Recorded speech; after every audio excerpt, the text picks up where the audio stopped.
Hello students, आज हम फिर हाजिर हैं एक नए वीडियो के साथ। प्रीवियस वीडियो में हमने पढ़ा था ततारा व मीरो की कथा की व्याख्या। ठीक है, इसको किसने लिखा है? लीलाधर मंडलोई ने। यह लेसन हमारा किस पर आधारित है? अंडमान निकोबार पर, कि कैसे ये पहले एक था और दो बने। ठीक है, इसमें हमने ततारा व मीरो की कथा भी पढ़ी थी। तो आज हम इसके प्रश्न उत्तर करेंगे। आई होप आप लोगों को इसकी व्याख्या समझ में आई होगी। उसी के अनुसार हम इसके आंसर भी लिखेंगे। ठीक है, क्या है? निम्नलिखित प्रश्न के उत्तर 25 से 30 शब्दों में लिखने हैं इनके। ठीक है, जिस तरह से आपके प्रश्न पूछे जाएंगे उसी तरह से आपको आंसर लिखने हैं। पहला प्रश्न क्या है? ततारा की तलवार के बारे में लोगों का क्या मत था? क्या लिखेंगे आप? ततारा की तलवार लकड़ी की थी। ठीक है, वो क्या था? एक अपनी पारंपरिक पोशाक पहने रहता था ततारा, और कमर में एक लकड़ी की तलवार बांधे रहता था। उसका प्रयोग वो जनता के सामने नहीं करता था, लेकिन लोग समझते थे कि ये कोई अनोखी शक्ति है। ठीक है, तो उसी के बारे में यहाँ पे हमें लिख देना, जैसा हमने पढ़ा था लेसन में। तो क्या है? ततारा की तलवार लकड़ी की थी और हर समय ततारा की कमर में बंधी रहती थी। लोगों का मानना था कि तलवार लकड़ी की होने के बावजूद भी उसमें अनोखी दैवीय शक्तियां हैं। वह दूसरों के सामने तलवार का प्रयोग भी नहीं करता था, परंतु उसके सहज से सारे काम ऐसे वो दूसरों की सहायता भी कर देता, हर जगह पहुंच भी जाता। तो उसके सारे कार्य ऐसे पूर्ण हो जाते थे कि लोगों का मानना था कि ये तलवार में जरूर कोई अनोखी शक्ति विद्यमान है।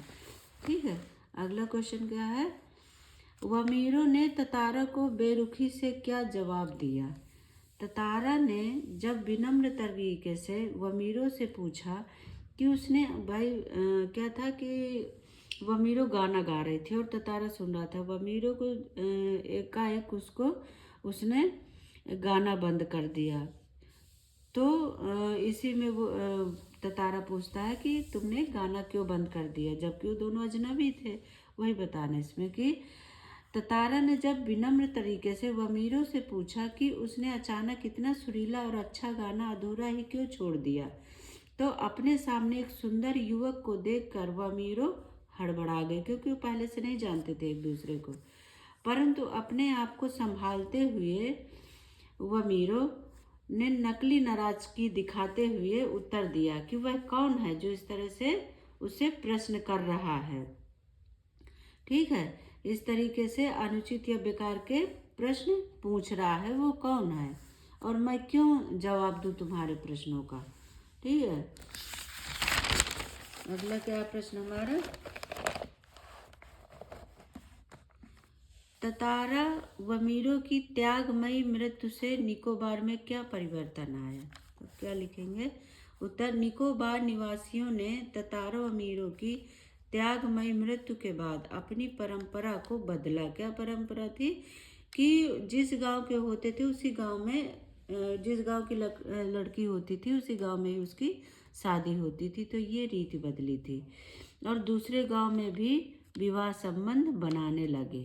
ततारा व मीरो की जो एक दूसरे के लिए त्यागमयी मृत्यु थी, वह शायद इसी सुखद बदलाव के लिए थी।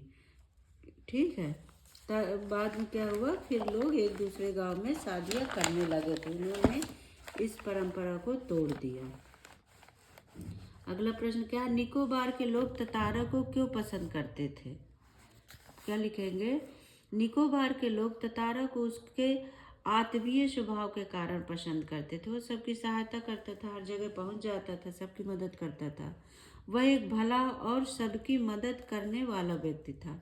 वह हमेशा ही दूसरों की सहायता के लिए तैयार रहता था। उसका व्यक्तित्व तो वो देखने में तो सुंदर था ही, ठीक है, उसके साथ ही साथ वह नेक और ईमानदार भी था और साहसी भी। वह मुसीबत के समय भागकर सबकी मदद करता था। ठीक है, अगला क्या है? देखिए, अब अगला क्या है? निम्नलिखित प्रश्नों के उत्तर 50 से 60 शब्दों में लिखिए। ठीक है। अभी अब क्या है, देखिए क्वेश्चन कोई भी पूछ ले, वो हमने लेसन पढ़ लिया है तो आप अपनी समझ के अनुसार प्रश्न को बढ़ा और घटा सकते हैं। अब यहाँ पे 50-60 का बोल रहा है तो आप उतने ही उसको अपनी समझ से बढ़ा दीजिए। ठीक है। क्या कह रहा है कि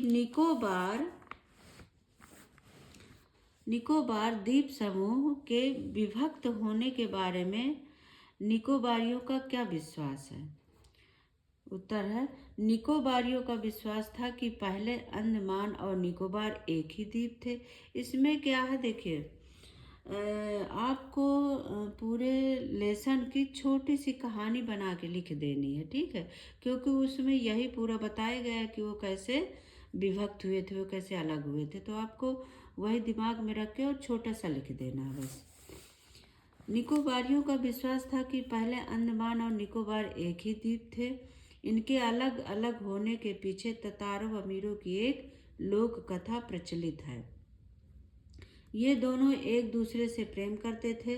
दोनों एक ही गांव के नहीं थे, इसलिए परंपरा के अनुसार इनका विवाह नहीं हो सका था। ठीक है, इनका विवाह नहीं हो सकता। तो वहाँ परंपरा थी कि जो जिस गांव का है उस लड़की का वहीं विवाह होगा। ठीक है, तो रूढ़ियों में जकड़ा होने के कारण वह कुछ कर भी नहीं सका। ततारा को पता था कि मतलब ये यहाँ पे ऐसी परंपरा है कि एक दूसरे गांव में शादी नहीं हो सकती, तो वो रूढ़ियों में जकड़ा था। तो उसे अत्यधिक क्रोध आया इस बात पे और उसने अपनी तलवार धरती में घोंप दिया। वह तलवार को अपनी तरफ पहले तलवार को उसे गुस्सा आया तो वो और कुछ नहीं किया, उसने अपनी तलवार निकाली और धरती पर घुसा दिया। वह तलवार को अपनी ओर खींचते खींचते दूर तक पहुंच गया और जमीन वो जहाँ पे घुसाया था तलवार को, उस जमीन वहां से जमीन के वो 2 टुकड़ों में बट गई जमीन। क्या हुआ, एक कार निकोबार और दूसरा क्या बने, दूसरा लिटिल अंडमान बन गए। तो आप ये सब इसमें लिख देंगे अपने अनुसार, अपनी समझ के अनुसार उसे छोटा करके। ठीक है, अगला प्रश्न क्या है, ततारा खूब परिश्रम के बाद कहाँ गया? ठीक है, ततारा खूब परिश्रम करने के बाद कहाँ गया? वहाँ के प्राकृतिक सौंदर्य का वर्णन अपने शब्दों में कीजिए। ततारा दिन भर कठोर परिश्रम करने के बाद समुद्र के किनारे, ठीक है, समुद्र के किनारे टहलने निकल गया। वहाँ सूरज डूबने वाला था और समुद्र से भरी ठंडी हवाएं चल रही थी। शाम का समय था और ठंडी हवा आ रही थी। ठीक है, शाम के समय पक्षियों की चहचहाहटें सुनाई दे रही थी और धीरे धीरे वो शांत हो रही थी। ततारा का मन भी शांत था, वो भी उनको बिल्कुल एकाग्र मन से शांत होकर सुन रहा था और समुद्र की जो लहरें थी उनकी आवाज़ें सुन रहा था। अपने ही विचारों में खोया हुआ ततारा सूरज की आखिरी किरणों को समुद्र के पानी में देख रहा था, जो बहुत ही रंग बिरंगी लग रही थी। पूरा वातावरण बहुत ही सुंदर और मोहक था। ठीक है, तो आप इसमें यही सब लिख देंगे अपना। अगला प्रश्न क्या है, वमीरों से मिलने के बाद ततारा के जीवन में क्या परिवर्तन आया? उत्तर क्या है, वमीरों से मिलने के बाद ततारा बहुत बेचैन रहने लगा था। उसके गहरे और शांत जीवन में ऐसा पहली बार हुआ था जब बेचैनी से किसी का इंतजार करता था और वह दिन ढलने से पहले ही कहाँ, लपाती गांव पहुंच जाता था। लपाती गांव की उस समुद्री चट्टानों पर पहुंच जाता था। कहाँ पर, जहाँ वो दोनों मिलते थे। लपाती क्या है, ततारा के वो वमीरों के गांव का नाम है। ठीक है, लपाती नाम था उसके गांव का।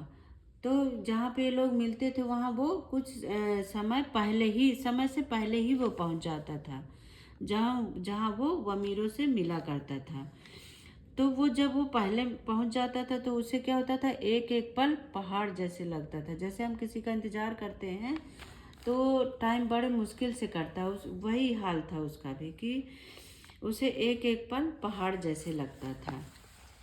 अगला क्या है हमारा प्रश्न, प्राचीन काल में मनोरंजन और शक्ति प्रदर्शन के लिए किस प्रकार के आयोजन किए जाते थे? क्या लिखेंगे इसमें आप? प्राचीन काल में मनोरंजन और शक्ति प्रदर्शन के लिए पशु पर्व का आयोजन किया जाता था।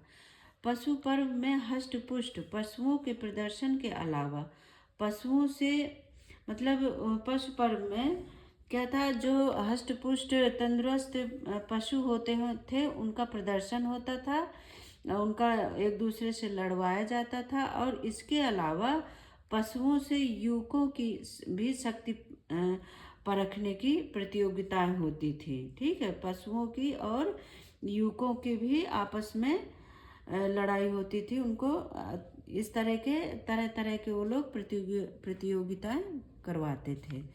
साल में एक बार मेला लगता था, वहाँ पे मेला भी लगता था और सभी गांव के लोग इसमें भाग लेने आते थे।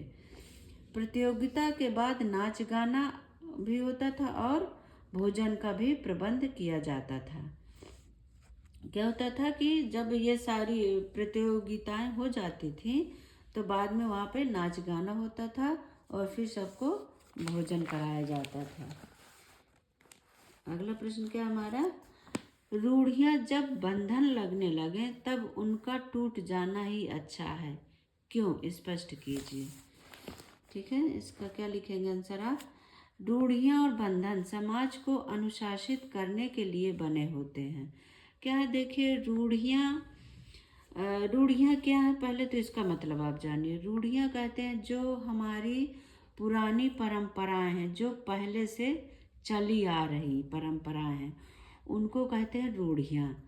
ठीक है, और देखो आज भी कई परंपराएं हमारी टूटी हैं, तो जो हमारे समाज के लिए अच्छी होती हैं और जो बुरी होती हैं, तो अच्छी तो चलती आती है, जो बुरी होती हैं उनका बदलना ही समाज के लिए अच्छा होता था। जैसे पहले सती प्रथा, बाल विवाह, ये सब चलते थे। आज क्या है, इनमें ये सब कुछ बदल गए हैं, तो यही इसमें पूछा गया है। ठीक है, तो रूढ़ियाँ और बंधन समाज को अनुशासित करने के लिए बने होते हैं, परंतु जब इन्हीं के कारण मनुष्यों की भावनाओं को ठेस पहुंचने लगे, मनुष्यों को परेशानी होने लगे, दुख होने लगे, उससे दिक्कत आने लगे, तो ऐसी रूढ़ियों का क्या मतलब, ऐसी परंपराओं का क्या मतलब, और ये सब बोझ लगने लगे तो उनका टूट जाना ही अच्छा होता है। तो ऐसी परंपराएं टूट जानी ही, बदलनी ही अच्छी होती हैं। इस कहानी के संदर्भ में देखा जाए तो ततारा व मीरो का विवाह एक रूढ़ी के कारण, इस रूढ़वादी के कारण ही ततारा व मीरो का विवाह नहीं हो पाया था। ठीक है, जिसके कारण उन्हें अपनी जान देनी पड़ी थी। इस तरह की रूढ़ियाँ किसी का भला करने की जगह नुकसान करती हैं। ठीक है, ऐसे क्या है, रूढ़ियाँ क्या है, समाज को हमारे बुराइयां ही देती हैं। समय अनुसार समाज में परिवर्तन आते रहते हैं और रूढ़ियाँ आडंबर प्रतीत होती हैं। ठीक है, ये सब फिर आडंबर लोग बंद कर देते हैं, इसलिए इनका टूट जाना ही बेहतर होता है। ये हमारे समाज के लिए अच्छा होता है कि ये ऐसी रूढ़ियाँ, ऐसी परंपराओं को बंद कर दिया जाए, वही हमारे समाज को के हित में है। ठीक है स्टूडेंट्स, तो ये हमने कर लिया ततारा व मीरो की कथा के प्रश्न उत्तर। अगली वीडियो मैं जल्द ही बनाऊंगी और आप इसे पढ़ें, समझें। कुछ समझ में ना आए तो आप इसका कमेंट करके ज़रूर पूछें। थैंक यू बच्चों, बाय बाय।